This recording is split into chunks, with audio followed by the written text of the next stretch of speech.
In this video, we'll talk about the coordinate plane. The coordinate plane are essentially two number lines, a horizontal number line and a vertical number line. Where the two number lines meet, that is called the origin. So right in the middle, where the horizontal number line crosses and the vertical number line crosses, is called the origin. At the origin, it is 0, 0. Numbers to the right are positive. Numbers to the left are negative. Numbers that go up are positive. Numbers that go down are negative. We have fancy names for some of these things. These four squares are called quadrants. Quad means four. It's easy to remember the order of quadrants because if you draw the letter C and follow the path of that letter C, it gives you the order of the quadrants. This is quadrant 1. Follow the path of the C. This is quadrant 2. If I continue the path of the C, I have quadrant 3, and then I end with quadrant 4. Notice coordinate plane, we use Roman numerals. Also, this horizontal number line is called your x-axis. On the x-axis, you have any number first, and your second number is 0. So your x-coordinate is any number on the x-axis, and your second number will always be 0 because you don't move up or down. You're going to have a dot right on this line. The vertical number line is called the y-axis. On the vertical number line, or on the y-axis, your x-coordinate is 0 because you don't move left or right. You simply move up or down, so your second number, or your y-coordinate, is any number on that line. There's a phrase I learned from a teacher a long time ago where she used emojis to help us remember the type of numbers in each quadrant.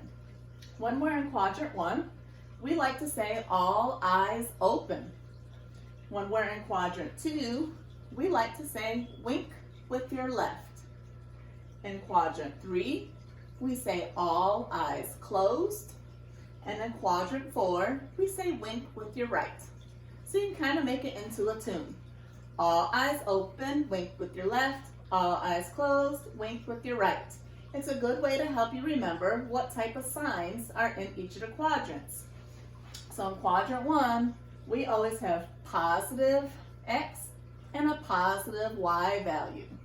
In quadrant 2, if we're in this quadrant, we always have a negative x and a positive y value. In quadrant 3, our numbers that go to the left are negative, and our numbers that go down on this number line are negative. So we always have a negative x value and negative y value. And in quadrant 4, we have positive numbers to the right and negative numbers that go down. So our value is positive, negative.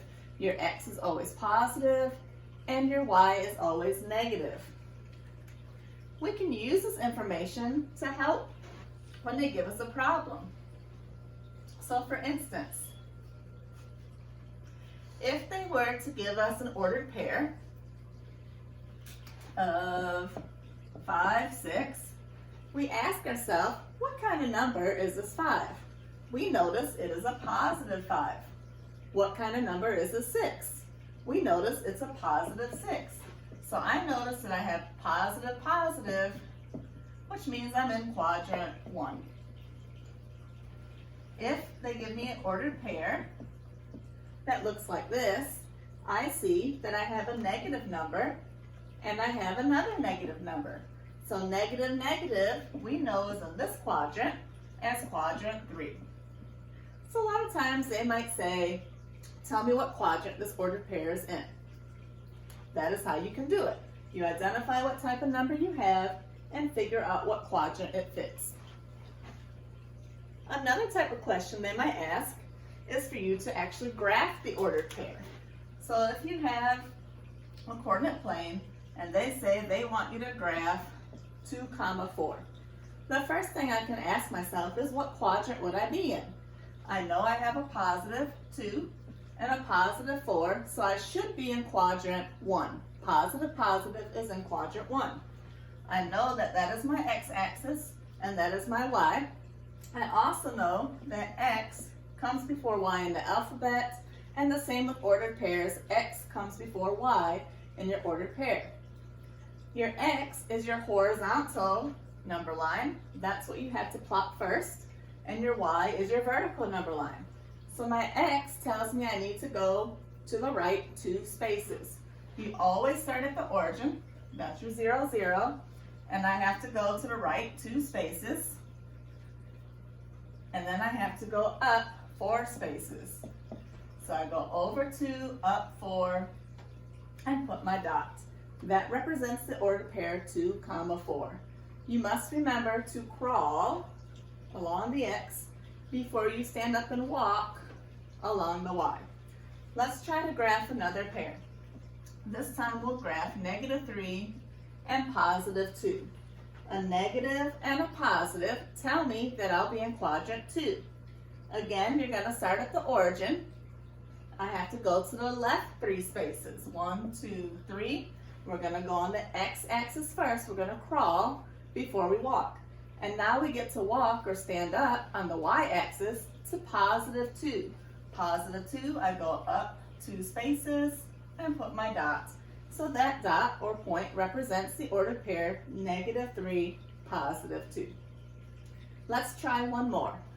If I have 1, 0, I notice I have a positive, but I also see that I have a 0. We know 0 is neither negative or positive. So I know I'm going to be either on the y-axis or the x-axis because of that 0. And we said earlier that when we're on the x, we have any number first and 0 second.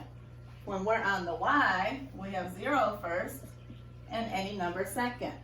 I had a student one year tell me, yo, Y-O. That just helped them remember to put the 0 first when it was on the y-axis. So here we notice the 0 is on the second, it was on the y coordinate spot, so we know we're on the x-axis. We start at the origin, we go to the right 1 space, and then we do not go up or down because it says 0. So our our point goes right here. This point represents 1, 0. That 0 tells me again that I'm on the x-axis. Please subscribe to my YouTube channel. Have a wonderful day.